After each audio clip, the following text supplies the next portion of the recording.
Hi, good evening to all my viewers. This is Shivani Kapoor and आप देख रहे हैं Cricket Maiden. So in this video we are going to talk about all the cricket news and updates and especially जो कल जो match हुआ है India versus England के बीच में उस मैच के बारे में हम डिटेल में डिस्कशन करेंगे. इंडिया कहाँ पीछे रह गई, इंग्लैंड कैसे हमारे से आगे निकल गई, कहाँ हमारे प्लानिंग में, प्लॉटिंग में, स्ट्रैटेजीज में कहाँ चूक रह गई कि इंडिया जो है ये टेस्ट मैच नहीं जीत पाई. मतलब हमें बहुत बुरी यादें 2012 की इन्होंने दिला दी जब हम टेस्ट सीरीज ही हार गए थे. And first match of the test series हारना मतलब आप पहले ही बैकफुट में आ गए हैं सीरीज में. एंड बहुत बहुत मुश्किलें होंगी जो आपको आगे आके पहले सीरीज इक्वलाइज करनी होगी, फिर लीड लेनी पड़ेगी एंड देन आप सीरीज जीत सकते हैं. तो भाई ऑल दोज पीपल जो 5-0 की उम्मीदें लगा के बैठे थे उनके लिए बहुत ही ज्यादा डिसअपॉइंटिंग है. अब ये देखा जाएगा. पहले तो भाई हम एनालाइज करेंगे दैट पीछे जो मैच हुआ है, कल खत्म हुआ है, उस मैच में हमारे क्या प्रॉब्लम्स थी और हम क्या चेंजेस कर सकते हैं कि आगे के मैचेस में ऐसी गलतियां ना हो या गलतियां रिड्यूस हो जाएं. किसी तरह हम मैच के क्रॉस लाइन कर लें और मैच जीत पाएं. तो भाई सारे लोग वीडियो को लाइक करेंगे, चैनल को सब्सक्राइब करेंगे एंड अगर आपके कोई कमेंट्स हैं तो आप वीडियो के बाद नीचे जरूर लिख सकते हैं. सो सबसे पहले I want to talk about the Indian captain Rohit Sharma. तो भाई वैसे I am not too critical about Rohit Sharma because he is the team captain and I believe team को जो लीड कर रहा होता है उनको हमें बहुत रिस्पेक्ट देनी चाहिए. बट अनफॉर्चुनेटली रोहित शर्मा जो है टेस्ट टीम के उतने ज्यादा बढ़िया कैप्टन नहीं दिखने में आ रहे हैं.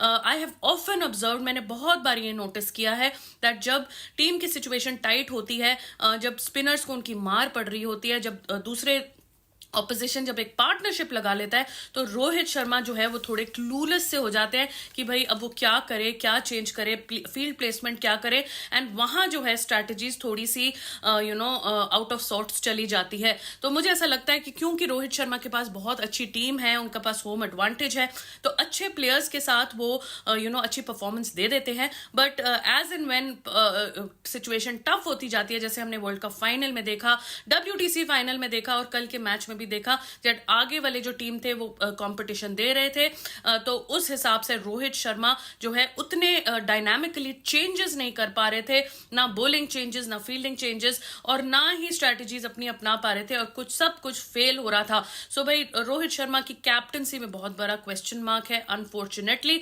सेकेंड चीज जो है उनकी फॉर्म, बैटिंग की फॉर्म जो है वो खुद ही बहुत ज्यादा डिप कर रही है. उसके वजह से भी काफी ज्यादा जो है परेशानी दिख रही है बिकॉज कैप्टनसी का ऐसा लग रहा है बर्डन के वजह से वो अपनी बैटिंग फॉर्म भी जो है नहीं पा रहे हैं. हाँ, उन्होंने कल रन्स बनाए, 39 रन्स बनाए, बाकियों से तो कुछ ज्यादा ही बनाए, लेकिन that is not the type of runs we expect from Rohit Sharma. Virat Kohli के एब्सेंस में उन्हें एटलीस्ट 70 to 80 रन्स की कंट्रीब्यूशन करनी चाहिए थी. तो उनकी तरफ से मैं तो कंसिडर करूंगी कि एक बैटिंग फेलियर आया था. सो इसके अलावा जो है 7 टेस्ट मैचेस रोहित शर्मा घर पे खेल चुके हैं, उसमें से 2 टेस्ट मैचेस वो हार चुके हैं. सो भाई घर में तो भाई हम टेस्ट मैचेस बहुत ही कम हारते हैं. अगर आगे देखिए जैसे टोन सेट होता है आगे भी फ्यूचर में वही होता है. तो एक बारी बीज बो गया घर पे हारने का तो आगे जाके वो पेड़ बड़ा ना हो जाए एंड वो हमें परेशानी ना देने लग जाए. तो ये चीज को हमें बहुत ध्यान रखना पड़ेगा. तो रोहित शर्मा से जब पूछा गया उन्होंने ये कहा कि मैं चाहता था कि सिराज एंड बुमराह जो है 5th डे में मैच लेके जाए. तो भाई सिराज और बुमराह की कोई बैटिंग की रिस्पॉन्सिबिलिटी थी नहीं. बैटिंग की रिस्पॉन्सिबिलिटी आपकी थी, अय्यर की थी, गिल की थी, जायसवाल की थी, इन लोगों की थी बैटिंग रिस्पॉन्सिबिलिटी. लेकिन जो हम देख रहे थे कि बैटिंग की responsibility Ravichandra Ashwin, KS Bharat, Siraj and Bumrah रहे थे, which was very surprising and very disheartening to see. तो भाई अक्षर पटेल को इन्होंने प्रमोट किया. पहले तो ये डिसीजन सही लग रहा था क्योंकि left hand right hand combination आया था, लेकिन भाई फिर हमें BGT याद आया, बॉर्डर गावस्कर ट्रॉफी, जब ज्यादातर ऊपर के जो हमारा कोलैप्स हो जाता था लेकिन नीचे के जो बैट्समैन है वो कंट्रीब्यूट करके कुछ ना कुछ कर देते थे. तो शायद मुझे ये लग रहा है अक्षर को ना प्रमोट करके वहीं अय्यर को आने देते एंड जो नीचे है अक्षर में भी वो 28 रन्स का जो गैप रह गया था वो गैप जो है पूरा कर सकते. इसके अलावा जो है रोहित शर्मा ने ये भी कहा है that we were not brave enough. तो भाई ब्रेव तो आपको ही होना है रोहित शर्मा जी, हम आपकी जगह तो ब्रेव हो नहीं सकते. हम अपनी तरफ से जितना बनता है उतना करते हैं, हम क्रिटिसाइज करते हैं, हम डिस्कशंस करते हैं, हम अपने ओपिनियंस देते हैं, उससे अलावा तो हम कुछ कर ही नहीं सकते। जो एक्चुअल फील्ड में परफॉर्मेंस देनी है वो आपके और आपके प्लेयर्स ने देनी है, तो ब्रेवरी भी आपको ही दिखानी पड़ेगी। हम में से कोई फैन आके तो उठ के कोई ब्रेवरी दिखाने नहीं वाला। तो मुझे ये उनकी बात बिल्कुल इलॉजिकल सी, सेंसलेस सी लगी। मुझे ऐसा लग रहा है कि कुछ कहने को नहीं था, तो जो उनके मन में आया उन्होंने एक एम्बैरेस्ड सी टोन में कह दिया, and that is really not right. Match जो है हमारी पकड़ में था, प्रॉपर पकड़ में था after first innings need of 190। ऐसा पहली बार हिस्ट्री में हुआ है कि 100 की लीड के बाद इंडिया ने 100 की लीड ली हो फर्स्ट इनिंग्स में और उसके बाद हम टेस्ट मैच हार गए हो। तो भाई बहुत सारे आपने गंदे रिकॉर्ड्स सेट कर दिए Rohit Sharma ji, which is certainly not acceptable. तो बहुत ज्यादा क्रिटिसिज्म है रोहित शर्मा के फ्रंट से, and I am very very disappointed with the way that he has conducted the match, the first test match at Hyderabad. इसके अलावा अगर हम बैटर टू बैटर की तरफ से जाएं तो भाई यशस्वी जायसवाल को बोला जाता है कि ये यंगस्टर हैं, इनकी ज्यादा अभी क्रिटिसिज्म ना करिए।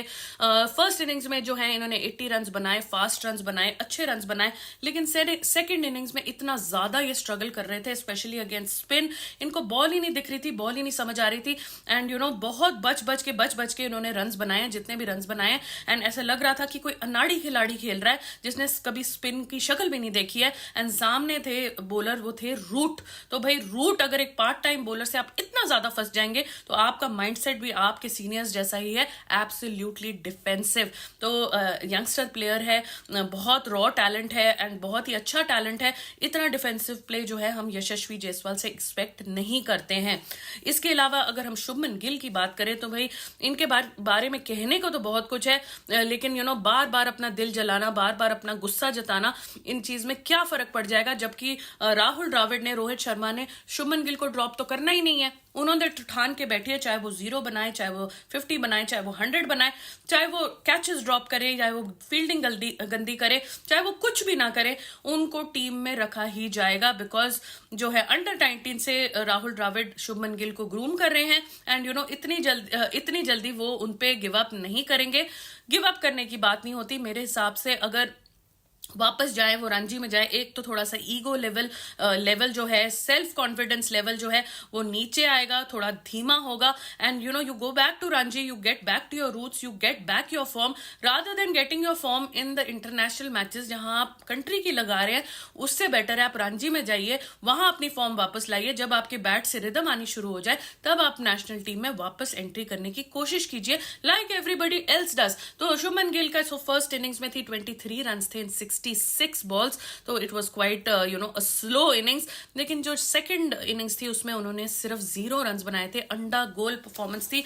एक चेज था, एक मुश्किल चेज था, एंड उस मुश्किल चेज में जो है शुभमन गिल की कंट्रीब्यूशन चाहिए थी। मेरी बहुत उम्मीदें थी, मैंने लाइव सेशन में बार बार बोला था रोहित शर्मा एंड शुभमन गिल से मुझे एक्सपेक्टेशन है दैट ये चेज में जो है हमारी बहुत अच्छी कंट्रीब्यूशन इनकी आएगी। अनफॉर्चुनेटली ऐसा कुछ नहीं हुआ, I was proved wrong, and Shubman Gill ने बहुत ही ज्यादा गंदी परफॉर्मेंस दी है जिससे हमारा दिल ही टूट गया। सो भाई शुभमन गिल की मेरी एक ही एडवाइस है दैट आप खुद ही है ऑप्ट आउट करिए। अगर आपके चाहिए, आपके जो मुंह बोले फादर्स यहाँ बैठे हुए हैं उनको आप छोड़िए। अगर आपको खुद की परफॉर्मेंस ठीक करनी है तो आप रणजी जाइए और वहां जो है अपना जाके फॉर्म वापस लेके आइए। इसके अलावा जो केएल राहुल हैं, देखिए केएल राहुल ने फर्स्ट इनिंग्स में अच्छे रन बनाए हैं, लेकिन सेकेंड इनिंग्स में लंच जैसे खत्म हुआ वैसे ही अक्षर एंड केएल राहुल दोनों ही ढेर हो गए। यही हम एक्सपेक्ट कर रहे थे, यही हमें इस चीज का डर था दैट जैसे ही ब्रेक आती है और ब्रेक के बाद जो हमारी 2 विकेट्स जो है वो जरूर फॉल हो जाती हैं। तो वही चीज हुई। केएल राहुल का मैंने ये ऑब्जर्व किया है कि जब भी उनको अपनी जगह के लिए मैच खेलना होता है, जब उनको ड्रॉप होने की बातें कर रहे होते हैं, एंड ऐसी क्वेश्चंस आते हैं कि केएल राहुल टीम में होने भी चाहिए या नहीं, तब वो अपनी अच्छी एक परफॉर्मेंस देके अपने नेक्स्ट 4-5 मैचेस सीमेंट कर देते हैं। एंड फ्रैंकली अगर आप मुझसे पूछे तो मुझे केएल राहुल से उम्मीदें थी, क्योंकि स्लो पिचेस में जो है वो बहुत ही ज्यादा अच्छा खेलते हैं।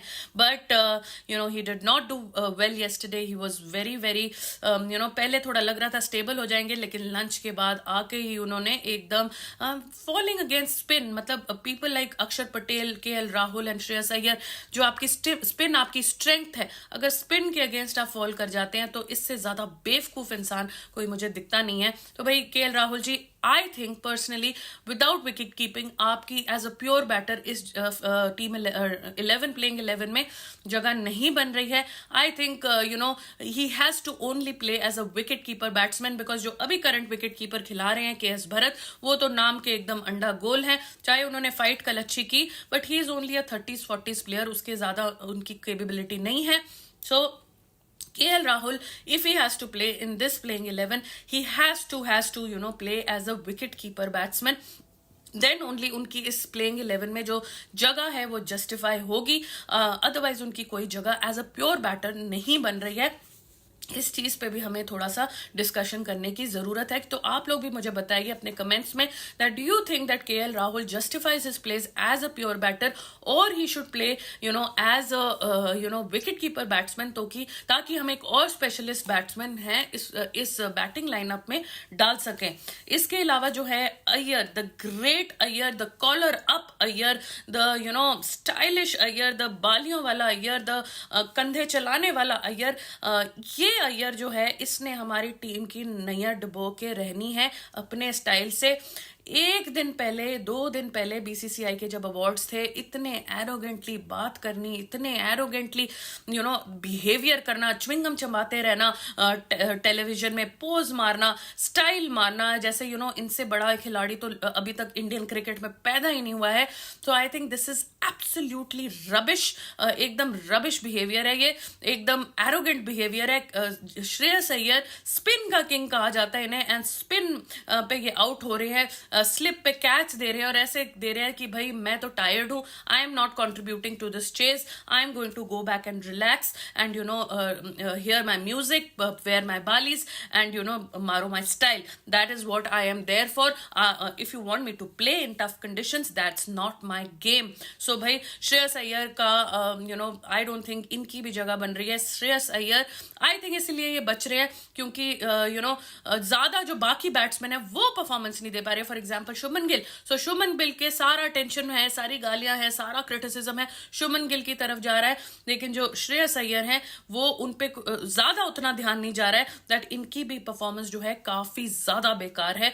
सो I don't think Shreyas Iyer also deserves a team in the squad unless he goes a place in the squad, क्योंकि unless he goes to the Ranji and he rectifies his form with the bat. So Shreyas Iyer very very ज्यादा disappointing. ये जो आपका hip hop culture है ना, ये आप अपने घर पे रखिए, या आप अपने दोस्तों के साथ रखिए, या अपने रिलेटिव्स के साथ रखिए, ये जो है हमें ऑन फील्ड आप मत दिखाइए। We are not interested to see in your hip hop style of play, we want to see just good cricket and attacking cricket. आपने तो बोला था बेसबॉल क्रिकेट खेलेंगे, बेसबॉल तो बहुत दूर की बात है, आप तो क्रिकेट खेलना ही भूल गए हैं। तो भाई that is very very disappointing from Shreyas Iyer side. इसके अलावा केएस भरत, तो भाई केएस भरत की जगह नहीं बनती है। आई अंडरस्टैंड इन्होंने कल बहुत फाइट की, इनकी एकदम हालत टाइट हो गई थी जिस तरीके से इन बेचारों ने जितने रन्स बनाए हैं, जितने भी रन्स बनाए हैं बहुत ही हालत टाइट के हिसाब से बनाए हैं। So it was pretty disappointing. इनका मैं स्कोर आपको बता देती हूँ। He made 28 run in 59 balls. 28 में भी इनकी हालत एकदम टाइट थी।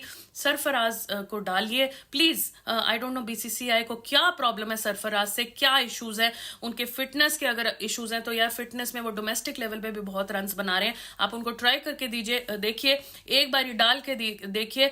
अगर वो एक पूरी सीरीज नहीं परफॉर्म करते हैं देन आप किसी और रिप्लेसमेंट को देख सकते हैं। But KS Bharat is an absolute disaster in terms of wicket keeping and also in terms of batting. तो केएस भरत से तो I am pretty disappointed and I don't have many expectations from him. I think हमारी 10 member team है and उसमें KS Bharat जो है कोई contribution नहीं दे रहे हैं, despite him building a partnership with Ravichandran Ashwin. तो अश्विन जी देखिए, अश्विन की हम बैटिंग में क्या कहें, अच्छी पार्टनरशिप चल रही थी, अच्छा वो ज्ञान देते हैं अपने यूट्यूब चैनल में, लेकिन जो है जब ऑन फील्ड बात आती है, so I don't know why is he dancing down the pitch and hitting the ball. मतलब क्लोज ऑफ प्ले आने वाला है, अच्छी आपकी पार्टनरशिप चल रही है और you know you lost your partner, आपको दूसरे पार्टनर के साथ स्टेबिलिटी के साथ खेलना है, लेकिन आप डांस डाउन द पिच कर रहे हैं, मारने की कोशिश कर रहे हैं। सारा अच्छा काम जो आपने किया था वो ढेर कर दिया। बॉलिंग की भी बात की जाए तो बॉलिंग में ही Ashwin has given away more than 100 runs in the second innings. Jadeja has also given away more than 100 runs. तो भाई इसको बॉलिंग फेलियर ही कहा जा सकता है, ज्यादा सक्सेस की तो बात है ही नहीं, no matter how many wickets you have taken. तो Ashwin is also humbled at home, Jadeja is also humbled at home. और अगर हम जडेजा की बात करें तो भाई बेन स्टोक्स का बहुत ही फैंटास्टिक रनआउट था जो उनका कल एग्जीक्यूट हुआ, but Jadeja has been involve in 2 run outs in this match.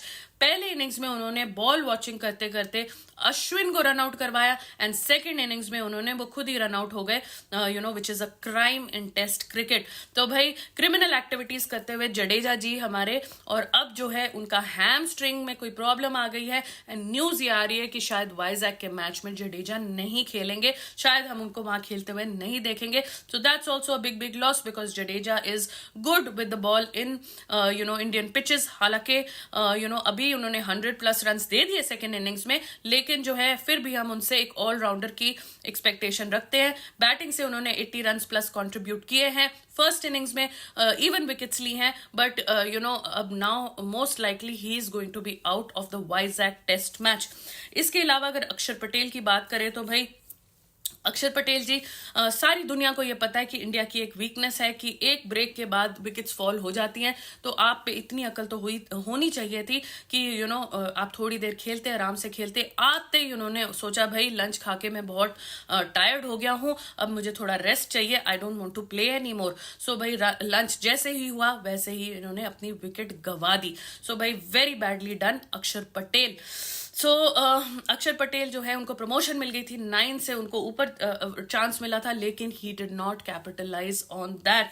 इसके बाद सिराज बुमराह ने तो पॉजिटिव इंटेंट दिखाया, लेकिन Siraj and Bumrah are not expected to make those runs, you know it is not their responsibility. And Rohit Sharma played very badly when he said कि I wanted Siraj and Bumrah to take the match to the next day. तो ऐसी चीज बिल्कुल unexpected है एकदम। Actually Rohit Sharma से तो expected है क्योंकि एक्सक्यूजेस का भंडार है, बाबर आजम से वो इंस्पिरेशन लेते हैं एंड फालतू एक्सक्यूजेस जो है वो इंडियन पब्लिक को प्रेजेंटेशन में सुनाते रहते हैं। मुझे ऐसा लगता है दैट यू नो मैच का जो मुजरिम मोरलेस था वो थे राहुल द्रविड़। तो राहुल द्रविड़ जी बड़ी फनी बातें कर रहे हैं प्रेस कॉन्फ्रेंस में। वो ये कह रहे हैं कि भाई हमें बेसबॉल के अगेंस्ट स्ट्रैटेजीज अब बनानी पड़ेगी एंड यू नो तो आप राहुल द्रविड़ जी आप फर्स्ट टेस्ट मैच के पहले क्या कर रहे थे? आप सिर्फ ये सोच रहे थे कि आप खड्डे बनाएंगे पिचेस की जगह में एंड वहां आपके स्पिनर्स जो है वो इनको बेसबॉल को यू नो ढेर कर देंगे। If that was your strategy then I am sorry to say that you are not fit enough to coach the Indian cricket team specially against the Englishman and Brendon McCullum. So I think बड़ी stupid सी ये बात थी कि अब ये strategies बनाएंगे baseball के लिए, तो पहले ये बैठ के क्या सो रहे थे, क्या कर रहे थे, कोई ट्रांस में चले गए थे, क्या प्रॉब्लम हो गई थी? राहुल द्रविड़ ने he is also appreciated Ollie Pope and the reverse sweeps that he played and you know वो तो सारे कुछ ही अप्रिशिएट कर रहे हैं। इसमें राहुल द्रविड़ कोई नई बात नहीं बता रहे। राहुल द्रविड़ को यह बताना चाहिए था कि खड्डे पिच बना के भी आपके स्पिनर्स 100 रन के लिए कैसे पिट गए। एक्चुअली बैटिंग फेलियर के साथ एक बॉलिंग फेलियर भी था बिकॉज 400+ रन बनवा देना इंग्लैंड क्रिकेट टीम से, बेसबॉल को रोक ना पाना स्पिनर्स के साथ एंड यू नो ऐसी पिच में भी एक बैट्समैन की जो ऑली पोप पार्टनरशिप हार्टले के साथ पार्टनरशिप, रिहान अहमद के साथ पार्टनरशिप, फिर यू नो एक और पार्टनरशिप टेलेंडर के साथ लगा के फोक्स के साथ विकेट कीपर साथ लगा के पार्टनरशिप लग रही थी, लेकिन एवरीबडी रोहित शर्मा एंड राहुल द्रविड़ व क्लूलेस की पार्टनरशिप को कैसे कंट्रोल किया जाए। अगर हम इंग्लैंड की बात करें तो इंग्लैंड की तरफ से आई थिंक 3 हीरोज थे। 3 हीरोज में Ben Stokes, Tom Hartley and Ollie Pope. तो Ollie Pope we all know 196 fantastic runs in India. Joe Root ने बोला है it is one of the best innings that he's ever seen on Indian soil and you know the kind of shots and executions of shots were absolutely perfect and Ollie Pope ने अपना पूरा you know अपना जितना उनके अंदर capability थी सब झोंक दी। Ian Bell का उनकी सस्ती कॉपी उनको कहा जाता है एंड Ian Bell तो है भाई इंडिया को मारते थे, अच्छा खेलते थे, तो बेल की तरह उन्होंने इंडिया का भी बेल बजा दिया, इंडिया का ऑली पोप ने घंटा बजा दिया है। तो भाई ऑली पोप जो है है उनको हम आउट नहीं कर पाए। 196 रन उन्होंने बना दिए। हार्टले जो थे डेब्यूटेंट थे, 7 विकेट्स उनको सेकंड इनिंग्स में दे दिए। We created another Shamar Joseph on our grounds. तो इसमें बेन स्टोक्स की तारीफ करनी पड़ेगी क्योंकि फर्स्ट इनिंग्स में जो थे हार्टले बहुत ज्यादा पिट रहे थे, लेकिन जो है फिर भी Ben Stokes persisted with him. उन्होंने बॉलिंग कराते गए यंगस्टर का कॉन्फिडेंस नहीं तोड़ा and Tom Hartley delivered in the second innings where he took 7 wickets for 62 runs. So it was an absolutely perfect exotic performance from Tom Hartley. तो Ben Stokes की बहुत तारीफ करनी पड़ेगी। एंड तक he was even last wicket तक he was on his toes, aggressive थे, bold थे, best decisions लिए थे and he was so active in the field. ना उन्हें कोई बीसीसीआई अवार्ड्स में जाना है, ना उन्हें फालतू वीडियोस बनानी है, ना उन्होंने फालतू सूट्स में पोजेस डालने हैं, ना उन्हें इंस्टाग्राम के लाइक्स चाहिए। उन्हें सिर्फ अपनी कंट्री को मैचेस जिताने हैं, अपनी टीम को मोटिवेटेड रखना है, सीरियसनेस अडॉप्ट करनी है एंड फील्ड में अच्छे चेंजेस करने हैं। हालांकि उनके स्पिनर्स इतने टॉप क्लास नहीं है, बट स्पिनर्स की अच्छी यूटिलाइजेशन की, उनको बैक किया। रूट जो है उनकी अच्छी यूटिलाइजेशन की। तो बेन स्टोक्स एंड एक जो उनका जडेजा का रनआउट था, वहां आई थिंक हम मैच वहीं से हार गए थे।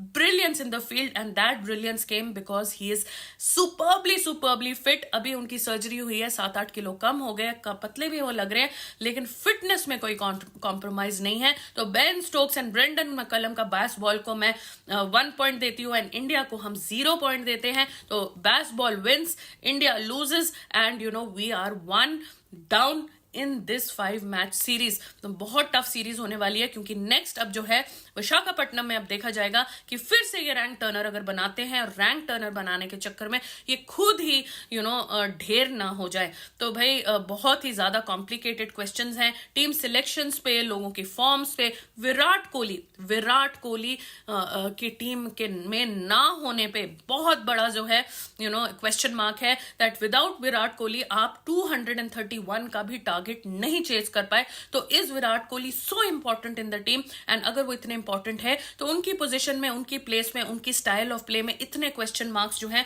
वो क्यों उठते हैं? लोग क्यों जो हैं उनका इतना ज्यादा उनके जान के पीछे पड़े रहते हैं कि वो सेल्फिश खेलते हैं, स्लो खेलते हैं, स्ट्राइक रेट कम है, अग्रेसिव नहीं है, इंटेंट नहीं है। ये रोहित शर्मा जो है, इन्होंने फर्स्ट बॉल में जब विराट कोहली आउट हो गए थे अफगानिस्तान के अगेंस्ट मैच में, डक पे आउट हो गए थे, गोल्डन डक था उनका, तो उन्होंने ये कहा था एटलीस्ट ही शोड इंटेंट। तो भाई इंटेंट शो करना ज्यादा इंपॉर्टेंट है कि क्रीज पे सेटल डाउन होना ज्यादा इंपॉर्टेंट है, अपनी कंट्री के लिए रन्स बनाना जिंदा। रोहित शर्मा जी, हमें आपके कोई इंटेंट वाले चीजें नहीं चाहिए। आप अपनी लूजर स्ट्रैटेजी जो है विराट कोहली के ऊपर मत थोकिए। Let Virat Kohli play his own game, he is the chase master, you need him in chases and please admit to that. Don't try to change his style of play, show more intent, show more this. Please, he has been winning his country matches when he was the captain, and he's been winning us matches when he was not the captain as well. So please let Virat Kohli be, let him play his game. Don't try to teach him and preach him, because your game yourself, Mr. Rohit Sharma, is suffering very badly. It's better you focus on your own game first rather than getting after Virat Kohli. So bhai, that is it for this video. थोड़ी लंबी video बन गई है because बातें करने के लिए बहुत ज्यादा थी। हम कल 6 घंटे लाइव भी थे हमारे व्यूअर्स के साथ। आज रात को भी जब हम लाइव आएंगे तो भी हम इस मैच के बारे में जो क्या हुआ, क्या हो सकता था और क्या गलतियां हुई, इस मैच के बारे में और भी डिस्कशंस करेंगे, अपने व्यूअर्स से ओपिनियन लेंगे, because I am completely heart broken with the way that we have performed in the first test match in Hyderabad. इसके अलावा मैं एक और वीडियो डालूंगी जो वहां ऑस्ट्रेलिया वर्सेस वेस्ट इंडीज की मैच हुआ है एंड शमार जोसेफ की परफॉर्मेंस आई है, ब्रायन लारा, कार्ल हूपर के रिएक्शंस आए हैं, तो वो सारे के लिए एक मैं सेपरेट वीडियो डालूंगी, तो आप वो वीडियो भी देखिएगा एंड हमें रात को 10:15 बजे लाइव सेशन के लिए जरूर ज्वाइन करिएगा। Thank you so much for watching, take care एंड जरूर अपने कमेंट्स लिखिएगा कि आपको क्या लगता है कि नंबर 1 रीजन क्या था इंडिया की इस डिफीट का। Thank you so much for watching, have a great Monday and take care.